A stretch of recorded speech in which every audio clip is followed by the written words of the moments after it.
So we're going to start off with a karakia, and Saeed is going to read the karakia. Thank you, Martin. Kia ora, everyone. And before I do the karakia, I just want you to forgive my te reo. I'm not perfect, but I'm still learning. Whakataka te ho ki te oro, whakataka te ho ki te tonga. Kai mā kina kina ki uta, kai mā taratara ki te ai. Ihi aka ayana ti atakura. He tio hi hoka hi ho ho, ti he mauri ora. Thanks, Saeed. And so then we shall move on to, so Jannie is going to be our speaker today. So I will probably let Jannie introduce herself and a little bit more, but she is a well-respected educator, consultant and teacher, and really passionate about helping learners develop their literacy skills to be so that they can succeed in life and society. So we're delighted that she's agreed to share her knowledge and experience with us. Before Jannie talks, we're just going to do a short poll just to get an idea of which sectors people come from, if that's okay, just so we have an idea of who's from primary, secondary, etc. Hopefully you should see the poll now.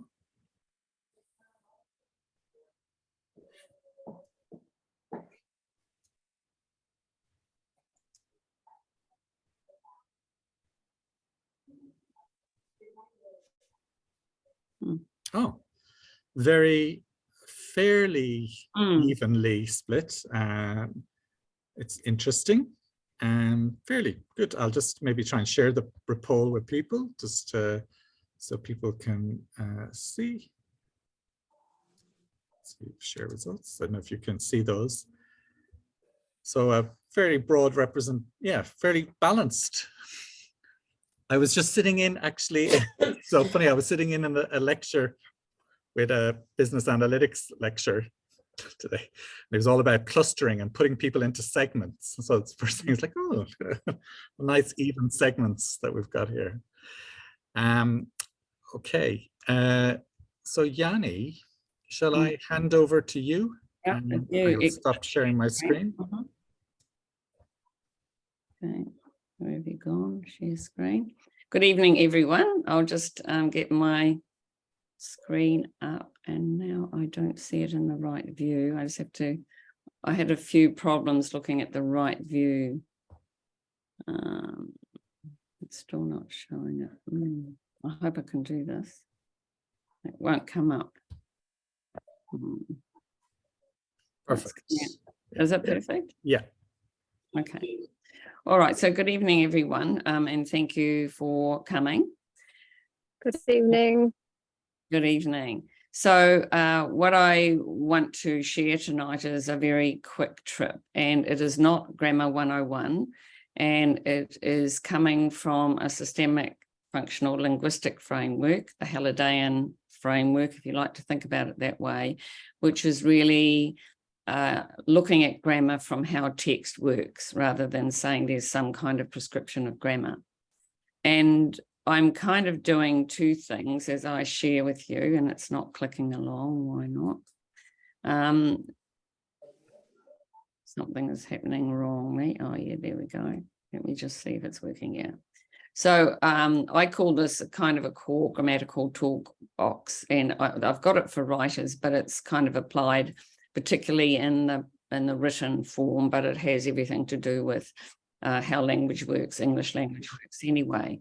And there's kind of a dual lens here, which is that what do we need to know as teachers of language, but also teachers of English, as in the secondary teachers of English often still don't have a very strong grammatical knowledge, not really.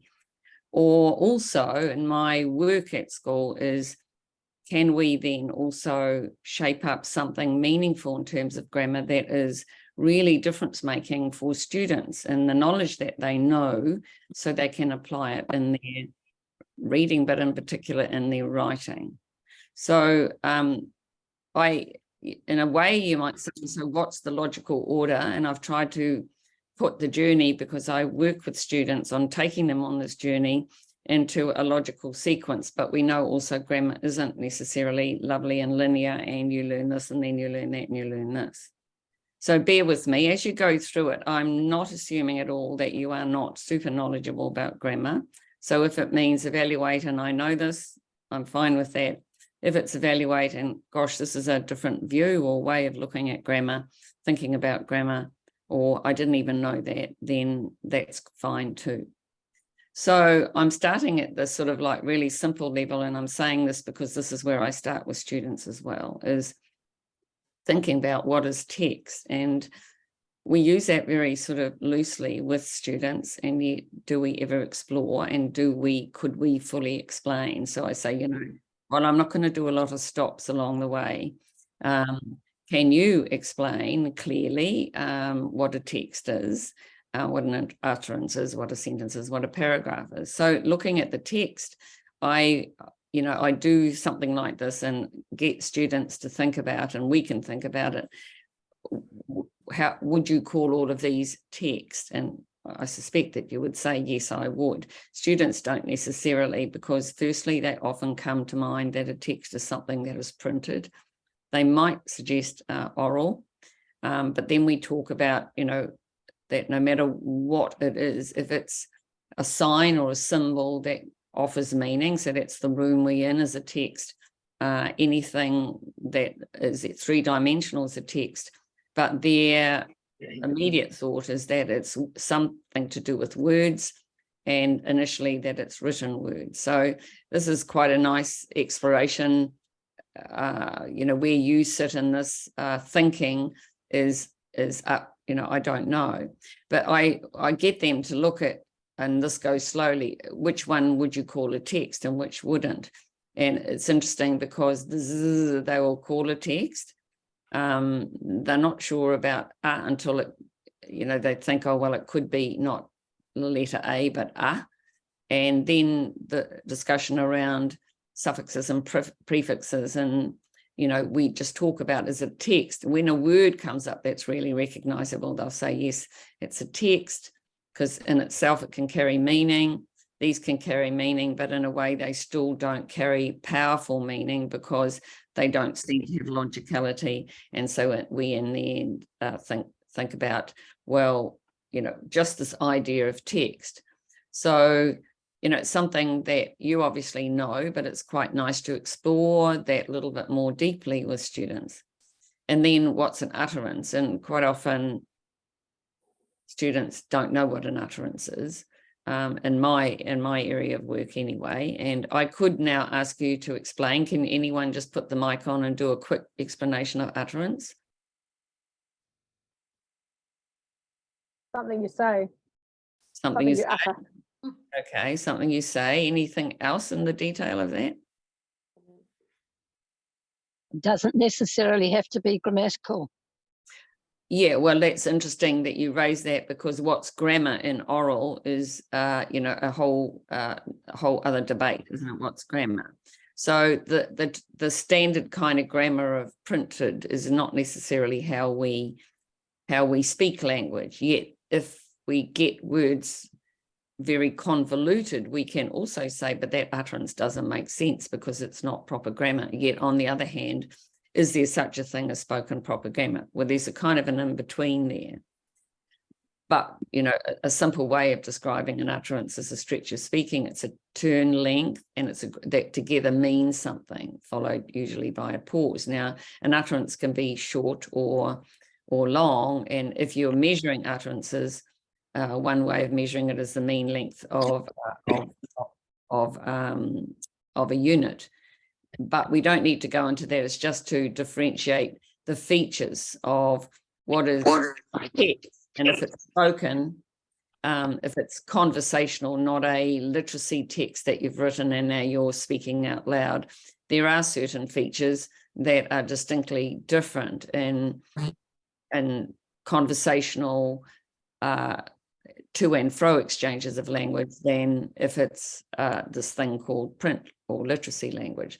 So if it's this is just recorded from television. The contribution of the native wireless operators with the respect and value that it clearly had. And that would mean pensions and the kind of honours that many wireless operators. Sorry, Annie, I think it's Annie. And recognising them in places like this. Annie, I think Annie's, somebody has got their, could go on to mute, please. I've got sound on. Oh, you had sound on. Oh, sorry. I thought somebody else. So what I had was that's a radio recording. I don't know if it was loud enough. And I just wanted you to notice, I think one of you has said, you know, it sort of can be what you could say in one way of saying it's ungrammatical. Well, it isn't ungrammatical. It's just that it doesn't fit the norm of sentence like structures. So then if you listen. Barked at cats because he wanted to stop my mum sneezing. Oh. On cat. Yeah. I think it was always good. I missed him when he died. Oh. And he always gave me good night reference. Could you talk about? All right, so just for want of time, so in a very generic way, you could say these are the features of spoken, you know, all about the prosaics of language. But if you look at that little girl's excerpt there, you can see that there's lots of pauses and ums and run-ons and use of words that doesn't necessarily convey an absolute content, and there isn't such a thing as a sentence per se. So without labouring this, it is, you know, for me, if we're going to talk about grammar, we have to be thinking about the features of spoken language use in English as well as written language use. So, but the core for me is, and this is where I also end up launching with the students, is what's a clause? Because if we're going to understand print, so leaving aside now spoken language, especially if it's conversational, and if we are speaking a literacy like text, then it will be like written. At the heart of everything is the clause. Because that is a major reason why a set of words, a group of words is a sentence. And we have to understand that print comprises of sentences. So you might think, well, where do you start with that? And from you, I could start anywhere, but when I'm working with students, I start here, which is and not even saying, do you know what a verb is? But we, you know, can you locate any verbs? And initially they don't know. So we look together. And once they start to get a feel for these are the words that are verbs, but those other ones aren't, then we end up that they can even find verb or verbal groups. But you might say, well, you're kind of getting them to look at stuff and they don't really even know it. But to me, it's premature trying to firstly say what's a verb, because you'll see later on we do explore what processes or the verbal types there are. So we end up then with something like that, and we can differentiate the verbs that are there from, you know, into two categories of verbs as standalone verbs or verbal groups. And again, that's for students, that's a concept that they need to come to grips with, that ultimately you could say they're verbs, but when they've got more than one word in them, like should become or would be sleeping, I'm imagining that these can be called a verbal group. So if you then say, well, if you're going to understand, so if you're going to understand what sentences are, you need to understand that a sentence has to have a verb. So you can check, firstly, a sentence will have to have these features, a group of words that make sense together, and they have at least one independent clause and can stand alone. Now, that's not knowledge that one could assume students have, but obviously I think you might, but I'm going to tease this out a little bit more. So if that's what a sentence is, a sentence group has a verb or a verbal group, at least one independent clause, and that together they've got to make sense on their own. let's see which ones of these are sentences, which means that we're then going to start looking again for where are the verbs. That might be the first point, because if it hasn't got a verb, it can't even begin to be a sentence. And so if you look through that, call them out, the ones that have got a verb.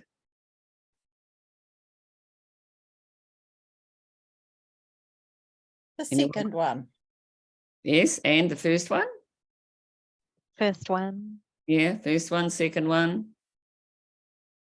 Third one? Third one, yes. Yes. No. No. Yes. Fourth Not one? a third. Fourth one, yes. Yes. Several verbs. Fifth one? Yes. Yes. Yes. And last one? No. No. So there are four No. potential sentences there, but there are at least four meaning groups here that contain verb groups. Is that right? Verb or verb groups. Okay, so there they are. So students benefit from exploring this kind of way, and they then begin to realize that why can't those ones we cull out in the end and right next to them, but we still don't know whether we can say these sentences yet. They are now a group of words with a verb, and we're already beginning to know they're a clause, but why are they or are they not a sentence? And so then we explore together that all of them, except for the two that we pulled out, they're all got clauses, and a clause is a group of words with a verb or a verbal group. But we still don't know, are they sentences yet? So this comes a little bit later, and I'm not maybe seeming like, am I taking a logical sequence for you? But I then go into, so what about this? Let's see if they can find sentences. And to cut through the chase, they find this quite hard to differentiate where the sentences are. If you have a quick look, how many sentences, just as a quick look, how many sentences are there? And how do you know there are sentences? Well, go back to the criteria. Those sentences was a group of words with a verbal group that can stand alone and make sense. So then we can look at these. All right. So there are actually a lot of sentences, and many of them are very short. But we do see that everything that we're calling a sentence has a verb, and each one of those verbs and the group of words that they keep company with are clauses.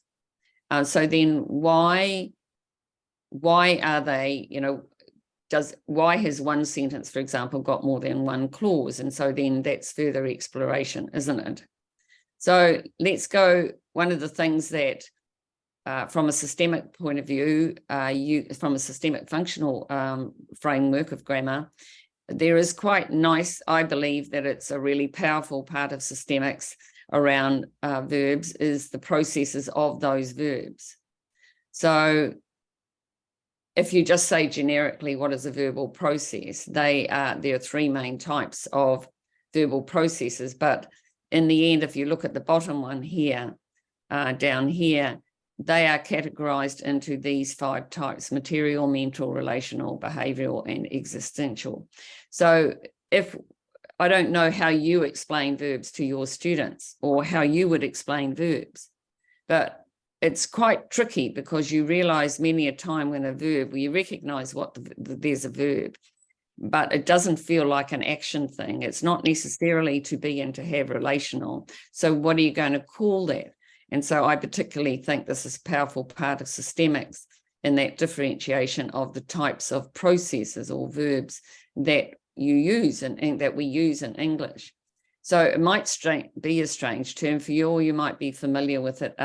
What we might call the action words are called in systemics material processes. So the cat chased, she ate, they built. And, they're actually someone or something is doing something or something is being done. And so whether you call them material processes or action, I find that the students quite easily can cotton on to material processes because it's a useful differentiation for the next categories. So one of the things that I particularly think are the next two are really important, that is the mental processes, and you can see there that describe what's going on in the brain, what's going on with in a cognitive way. So can you call that an action? No, I don't think you can. So there are a lot of things that are actually mind processes, like thought and feeling and imagining and reacting and all of those kinds of words that are processes. They are verbs, but they are more verbs of the brain, verbs of cognition, verbs of perception. So behavioral, this is a little bit tricky in that it kind of conflates with some of the other ones, but it is something that almost is what we always do. So she dances well to the almost of any music. He reads books, that's a habitual thing, or habitually he never eats fast food. So that's one way of thinking of a repeating behavior, and in systemics that's called behavioral. And then this is also a nice clear differentiation of a verbal process. That is, what are all those words, those verbs that we use that actually are in some way to do with voicing, whether it's whispering or uttering or speaking or shouting or yelling or whatever it is. And so is it action? To me, no, it doesn't feel like action, but we know that it is a verb. So how do you classify those? And students are quite good at finding these and mental processes as well as material processes. So the relational, in the end, is the the to be and to have is this thing is related to that. And again, I don't think in my work anyway, you can assume that students have a good handle on the to be and to have as relational verbs. But once they get it, they are quite good at identifying it. There is a little bit of confusion, I suppose, and I usually don't share existential because it's a little bit, you might say, well, quite often it's using to be and to have. But they are like that, what you thought, it's a state of being. It exists. Kabul is the capital of Afghanistan. There are many people in the park. And it's not really so much that it's a relationship, but this is a state of existence. So you may be putting in questions or comments into the chat, but at this stage, I'm just going to keep going for want of time because I see it's already romping along. Here, I just want you to see that, in fact, this is the sort of thing that I do with students. So once we've kind of done a little bit of explanation, we then try them out. And if I had time tonight, we could possibly do that in the deep dive session next time if you wanted that, is to then say, so what about these sentences? Right, so the verb or the verbal group is identified. What process type is that? To me, what's really good about the systemic perspective on processes or verbs is that you make that differentiation between not just relational and actiony things, but things of the mind, things of the voice, the verbalizing, and also verbs that are used for a state or an existence, which is slightly different than relational. So coming back to the clause and how do we know a clause is a sentence, and repeating this again. So then we have to understand independent and dependent clauses and a clause complex, because if we don't understand those, we are not going to understand a sentence. So what are they? An independent clause, I mean, you might have your own way of describing what an independent clause is, a group of words with a verbal group that together makes sense and can stand alone as an idea. A dependent clause, right, group of words, a verb or verbal group, but they cannot stand alone as idea. Now, theoretically, that sounds good. Grammatically, if you describe it, sounds good, but you need to put this into action if you're working with students. And then a clause complex is a combination of at least those two, plus there may be more dependent clauses. So this is work that I then do with students so that they actually have time to explore text and see, and I'm not here showing you all the applied level, but to see if they can differentiate. One, find the verb or the verbal group. That means it must be a clause that potentially is a sentence. And then if it's potentially a sentence, it will only be able to be a sentence if at least it has one independent clause.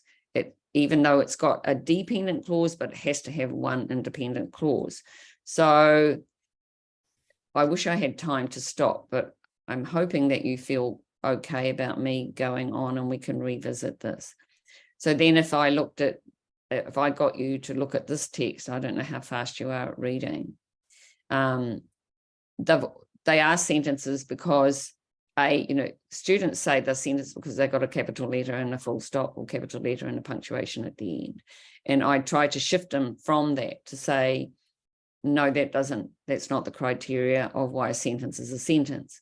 A sentence is a sentence because it has a verb or verbal group, and those words together can stand independently as an idea.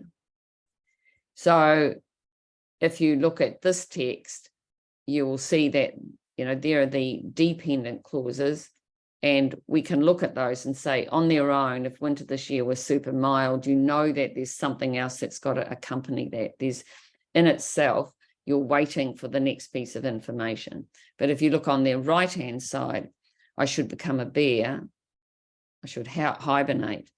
I'd be sleeping. They in themselves make sense. I could say that to you anytime.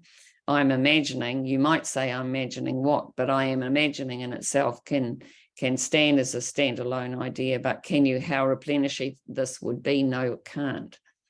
So, and where then are there clause complexes? So if you go back to clause complexes, that is, they've got one independent clause and one dependent clause at least. They may have more. Then you're looking at sentence 2. It would be wonderful if winter were simple, were super mild. So that is a clause complex. Sentence 4. That way I'd be sleeping 3 months of deep brain sleep. Oh no, that's not the one. Is that sentence 4? That's wrong, because that's not it's not a clause complex, sorry. I'm already imagining how replenishing this would be. So that's a clause complex. And of course, obviously, if you're doing this with students, you need to slow it down. But for me, it's quite powerful for students to learn this, because when it comes to applying it as writers, they are beginning to get their own toolkit. So the next thing that I look at is clause complexity and describing what they are. So what is a simple sentence? A simple sentence is a group of words that make sense together, and it has one independent clause, and it can stand alone. What's a compound sentence?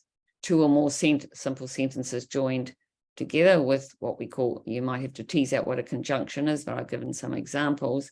And what's a complex sentence, as opposed to a clause complex, which might end up being one and the same, is a group of words with 2 or more verb or verbal groups, at least 2 clauses. One clause has to be independent, the other one dependent, to make it a complex sentence. And the dependent clause that you're identifying cannot stand alone as an idea. It needs to be in the company of the independent clause. So I don't know if this is new for you, or, or even if you might have a different version of what I'm saying. But again, this is quite useful to share with students, especially if you're trying to change their quality of writing.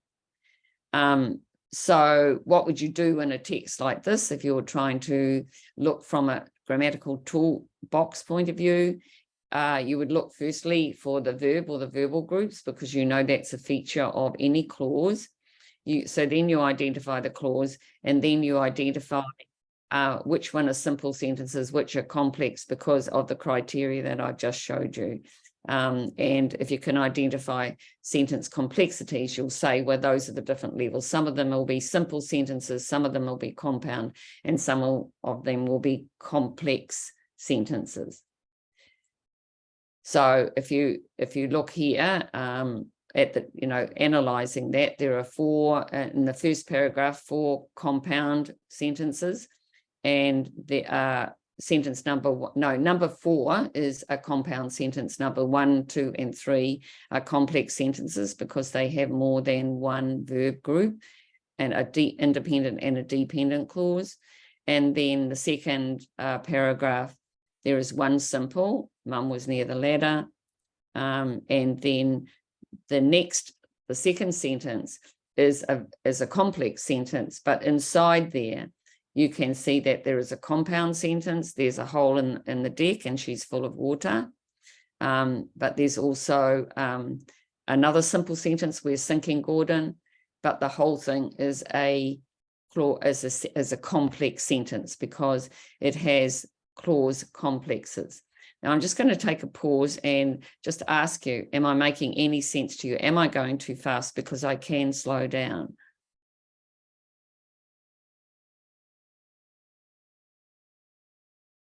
Anyone want to say anything, or? It's okay. It's okay? Yeah, it's okay. It's useful. It's really interesting. Yeah, no, it's fine. Yeah? Yep. Shall I keep going or do you want me to go slower? I find you're going very fast, but this is not new information for me. So that's fine. For people for whom it is new, it might be a bit overwhelming. Sure, that's a really important comment, which might mean that in the deep dive, Martin, we could have a breakaway for people who might like to just go more slowly through something again. Yeah. So I invite you, if you think that, oh gosh, I realize now my grammar is nothing strong enough yet that I can understand all this, then we can go through a much longer, slower session next time, and I'd be more than happy to do that.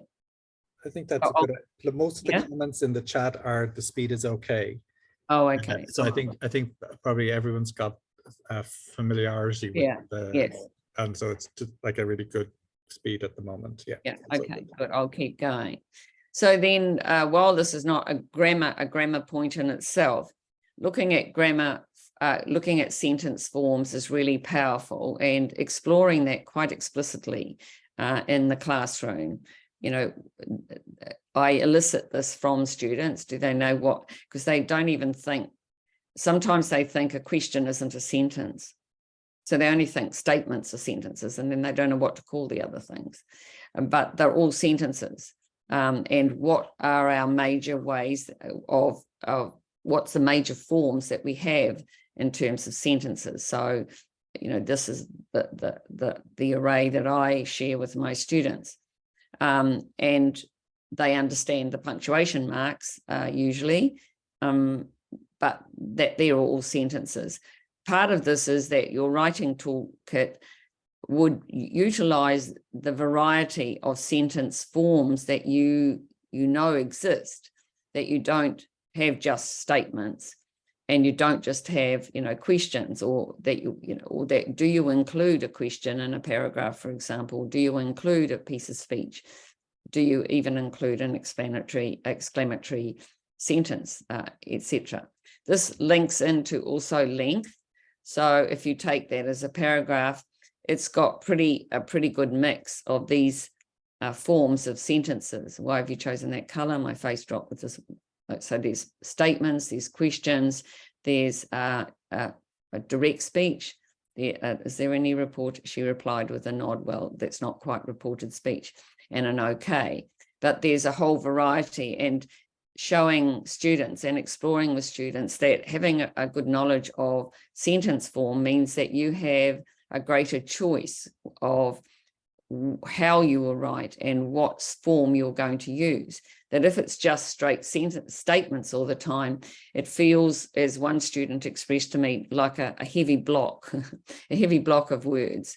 And so, you know, we're trying to hook the reader in, or we're trying to make impact on the reader, and a variety of sentence forms is a really powerful tool to use in the way that we use language.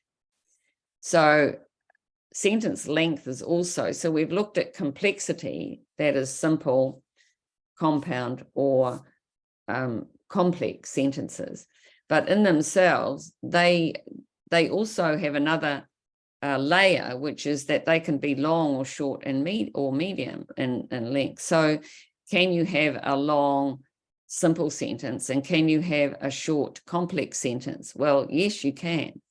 So I explore with students about length, and one thing I start with, because I don't know about your students, just even today working with some of my senior students, and they're, 2 years in or 1.5 years into learning English, and they have lots of ideas and they just keep packing it all into this long sentence. So we explore. So why might you say that at times is a really good thing to have long sentences? Oh, and these are ideas that students will tell you. You know more, and you give more ideas and information and more words, and you are showing what's in your head to the reader. Good. But what are the disadvantages?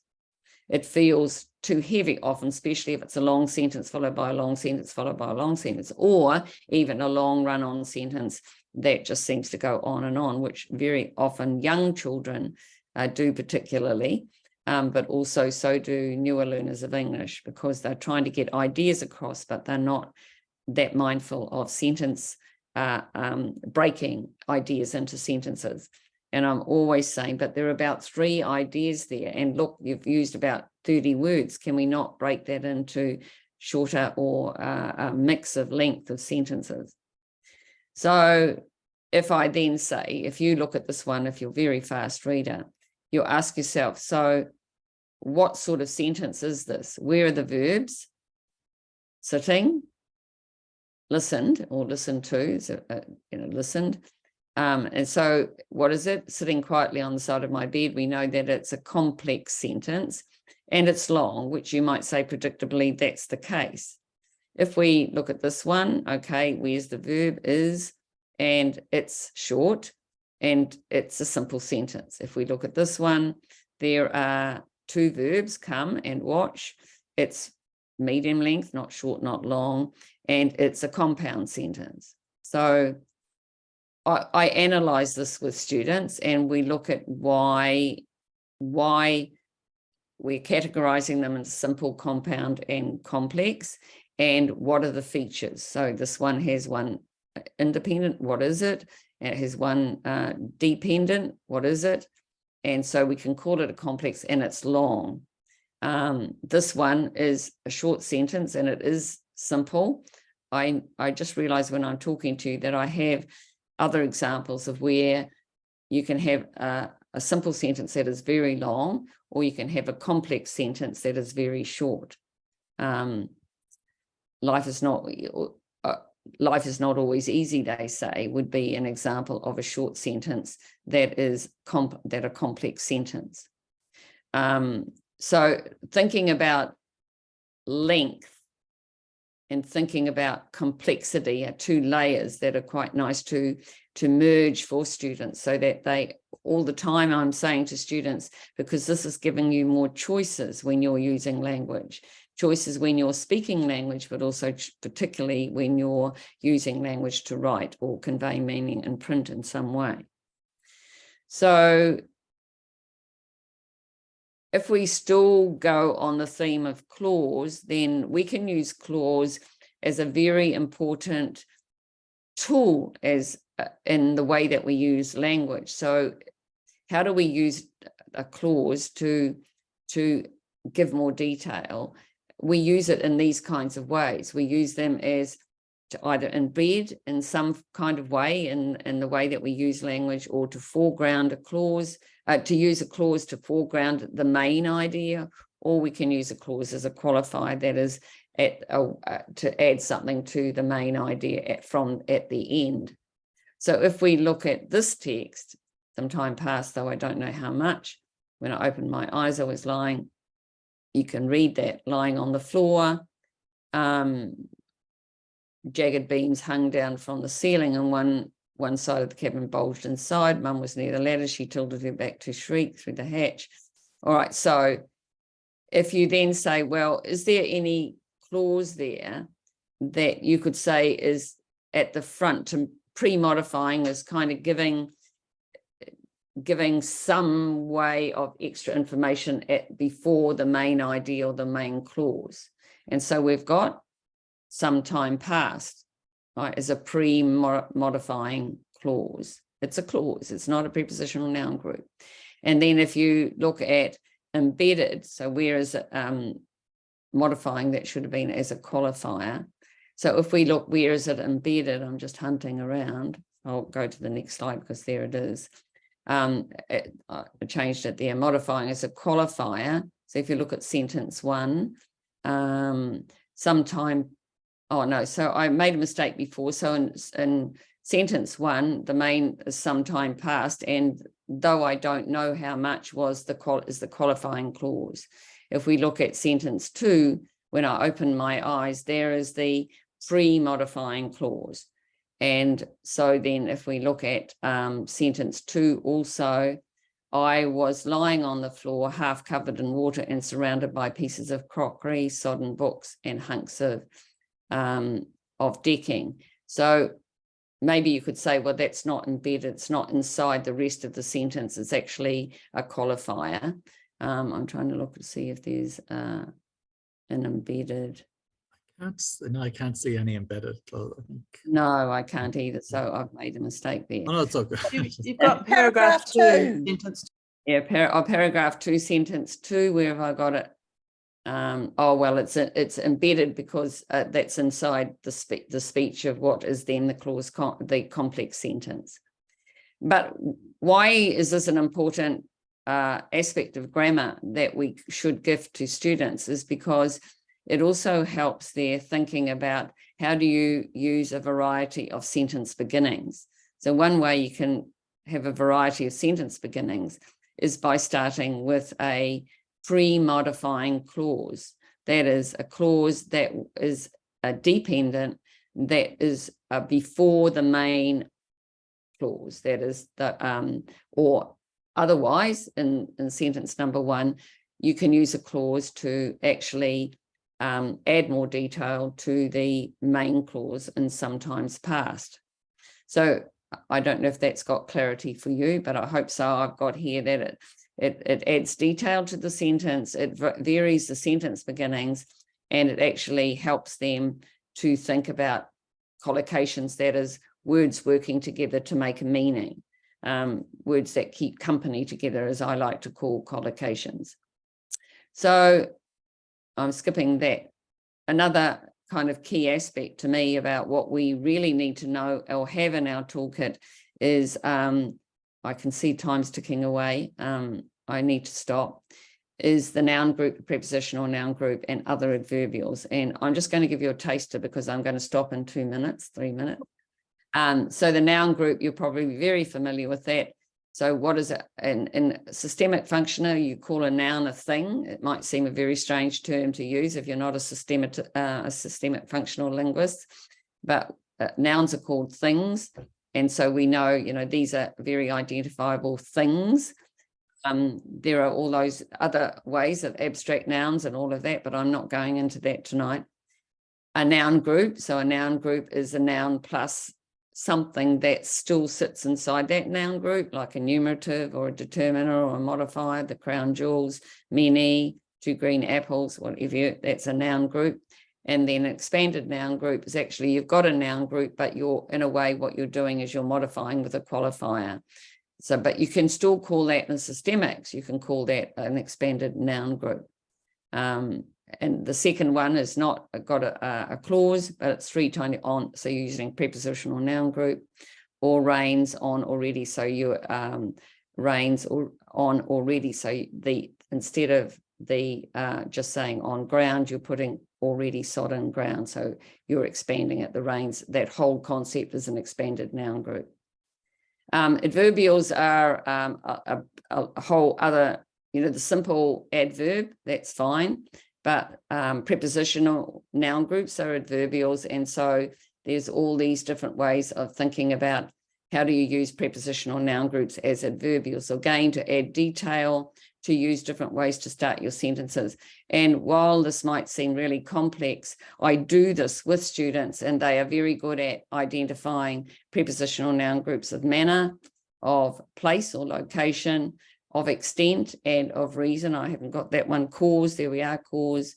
And it proves to be a very powerful tool for students to know that prepositional noun groups can be used as adverbials to give detail to the text that they might be using. And of course, you can do that in reading and looking for where a writer has used these in their grammatical toolbox to write a particular piece. Now, I think I'm just going to stop because I've run out of time. So I will stop and hand it over to Martin and Jean and Saeed, and whether there's anything that falls out on the question or the chat. There's no or you could questions. verbalize something yourselves. Yeah, I think there's no questions in the chat. So I don't know. Yeah, I'll just wait. Does anybody have any questions or comments? I mean, there is 10 minutes left. So maybe if people don't have questions or comments, maybe they might have. Oh, there's a question. Oh, there's Lucy. And I think we had a request before about the slide, sharing the. So Lucy is a very strong systemic functional linguistics, so a linguist. So Lucy, if you want to make a comment, that would be good. Just getting my camera going. Good evening, all. Actually, I really just wanted to hear a little bit more about the impact of the teaching. So when you blow students' minds with actually thinking about, for example, different process types, as that starts to sink in, what do you see happening for students in their writing? Directly, maybe not that much, but what they then, one thing they do, if they have a greater repertoire of the sense of what process types there are, then they find it easier to look for a verb or verbal group and then to ask themselves, is this a sentence? Because one of the things that they grapple with, certainly in the students I work with, is they often don't have control of sentence. So they often have run-ons or they put words together and they're not a sentence at all. So firstly, because they have a wider lens on what processes there are, rather than just saying action or to be and to have, they then can look for verbs and then be much more discerning about when they're writing. Are they using a verb? If they are, what is it? That means it's a clause, but then is it dependent or independent? So then is it a sentence? So directly that we, obviously one of the things around the processes is the whole repertoire of vocabulary. To what extent do you have a large vocabulary in terms of the process words? But that's another whole other area of having mileage with reading and doing a lot of word work with the students. I don't know if I've given you an adequate response, Lucy. Yeah, no, I think that's really interesting. I think what I heard you say, correct me if I haven't quite got the gist, but I think the way I interpreted what you said was it kind of gives them some criteria with which they can potentially, or we could say some actual knowledge about language, with which they can then self-reflect and consider what they're doing. Yes, because I think when students right the way through their primary school and then coming up to secondary school, they have a very weak knowledge of what a verb is. And they have a very weak knowledge then of a sentence. And they don't even put those two things together, that a sentence has a verb. And then they're often the one thing that primary teachers say, well, verbs are action words. But that's why for me, systemics, that differentiation is really useful, because they can then look at a word and it doesn't feel like thinking. Is that action? Or considering, is that action? No, it's not really. So it gives them a greater, I suppose, insight into what words could be. They are not action, but they still can be verbs, which means then I can pick out that it's a clause, which means then I can ask myself, is it independent or dependent? So then is it a sentence? Other comment? Yeah, that was really really useful, Jannie, because I get the children coming in from their mainstream class and they say it's a doing word. But and then when we locate the verbs in the sentences, it's obviously so much more. But I was just wondering, we do a lot of discussion about how they would say the sentence, what the sentence grammar is like in English compared to in their home languages. Is there a resource that you know of that compares English sentence grammar with those in other languages? I don't, but I mean, you can look, you can do that whole thing of comparative studies, you know, of languages. And there is this, what was that, David Crystal, who, you know, sort of mapped the whole language family. And so clearly, like the students I've got, they're Arabic speaking, they're Dari speaking, and they've got quite a small number of Spanish speaking. And we have just talked about that this week, which is that if we look at the languages of their home, their first and their strong their heritage languages, that we can see that not only are there across those three languages, there are actually words that we often come across that are the same. What was one today? And I suppose in a way that's the importing of foreign words into languages across the world. But the other thing that we have talked about is that the script is different, the direction is different, but also the grammar is different. And talking about why, for example, it's often tougher for someone that comes from Dari as a spoken language and Persian as a written language to transition into English, because the languages, if you look at language families and the language map, are very distant. They're very dissimilar. But then if you come to Spanish and English, and then you come to Dutch and English, while the grammar is slightly, obviously no grammar is the same for each of the languages, there are recognizable parts of how the grammar works in Spanish as it does in English. There's certainly recognizable words. And even with my almost no Spanish, I can often understand some bits of what they're saying in Spanish. So it is about examining, you know, I think if you really wanted to explore that, Karen, you'd say, you know, really go deep into the language map and how families link together. And certainly the closer the languages. So for example, if I say Dutch and Afrikaans, in many ways the grammars are very similar. Or German is not, although, you know, being a Dutch speaker, I can understand quite a lot of German, but the grammar is more complex, and it's not nearly as close to Dutch grammar as Afrikaans is. But it is very interesting for students to think about, which helps them also in their struggles and their sense of cleverness. You know, look what you're doing already. Look how Dari and Persian, and see how it's written, and you go from right to left. How the big shift you're making, that's amazing. But it's also what helps you understand as a teacher why things get in the way. So the right-left thing is very interesting if you observe it in all sorts of ways in the classroom, because their brains are wired up to be right-left in many ways. Even when you ask them to put something into a plastic file, they always put it the other way around that I would put it, because I'm a left to right person. So when they hand it to me to put into my clip folder, I have to take it out and twist it around and put it down the other side. So all these things are very good for us as teachers to explore, for us to understand what's getting in the way or what's giving an advantage for students in transitioning in their transition to a new language or to become stronger in English. Yeah, thank you.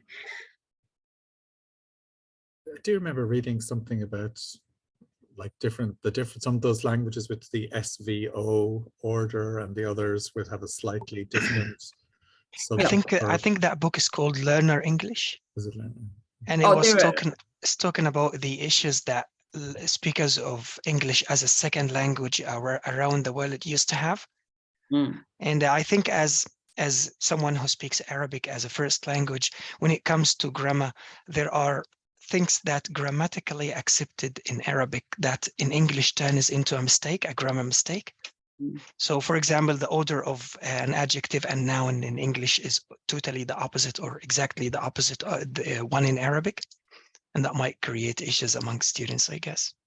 And that's the same with Dutch, because very often the verb is at the end.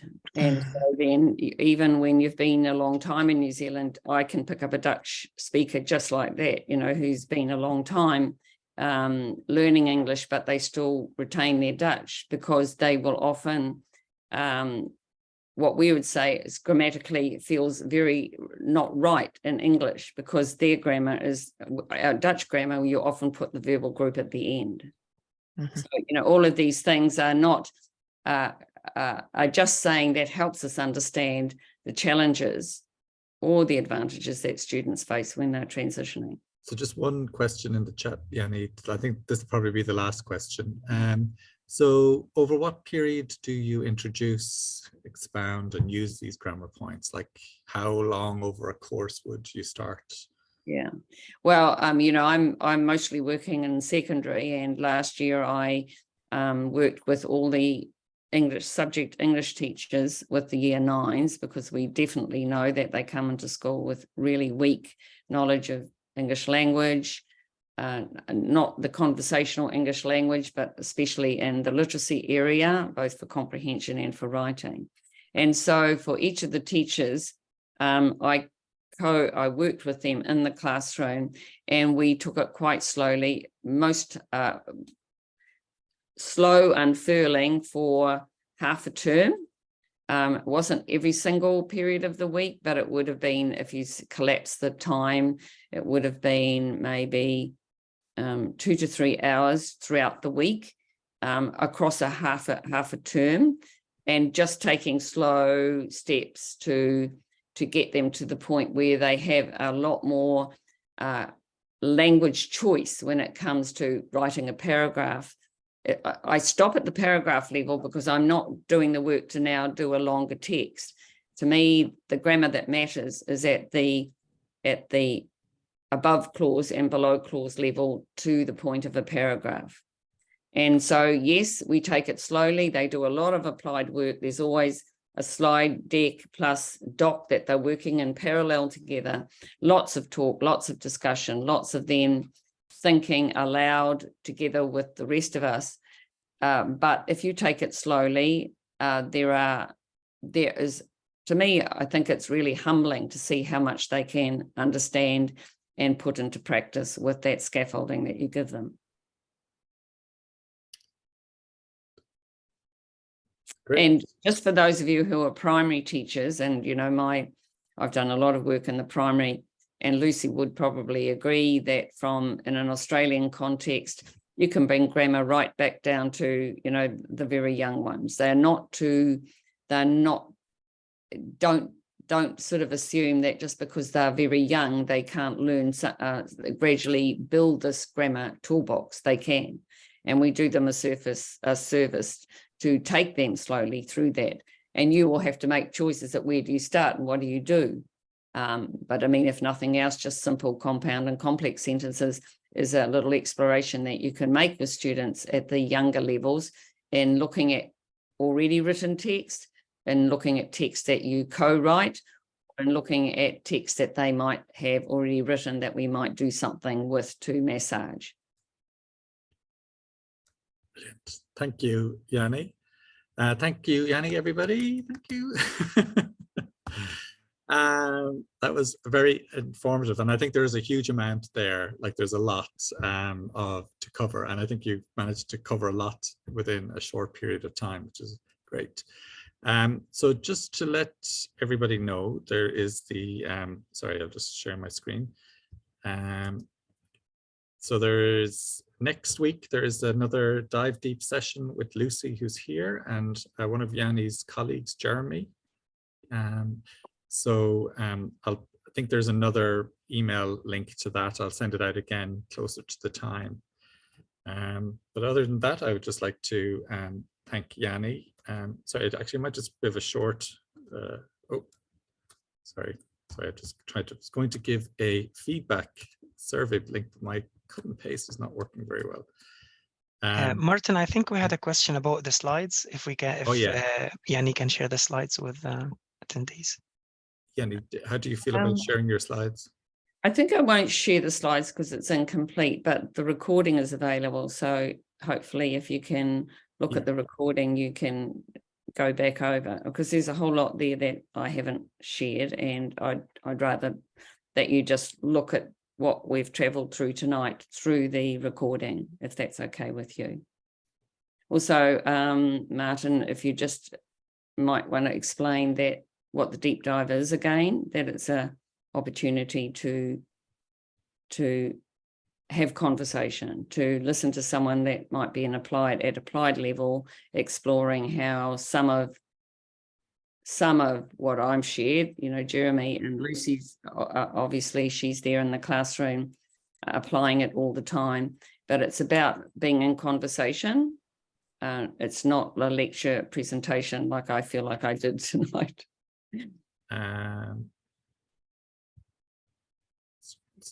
Sorry, somebody just asked a question.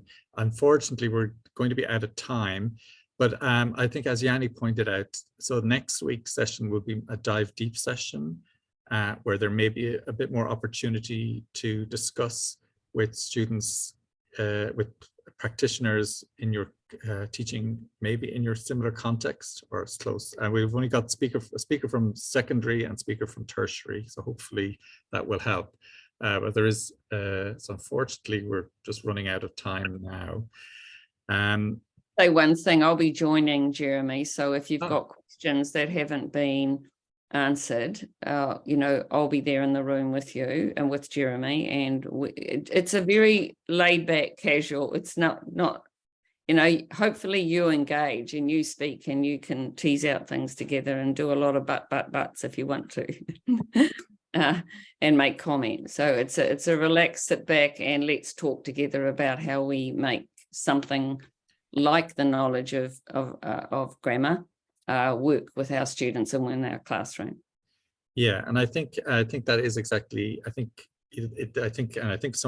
what Lucy had talked about the impact of it, and I think somebody else had mentioned like over what period do you implemented. I think the actual application, using these ideas with students is kind of a crucial question, because that's where you have to make some decisions based on your learners and how much do they need to know and how far do you take them along, etc.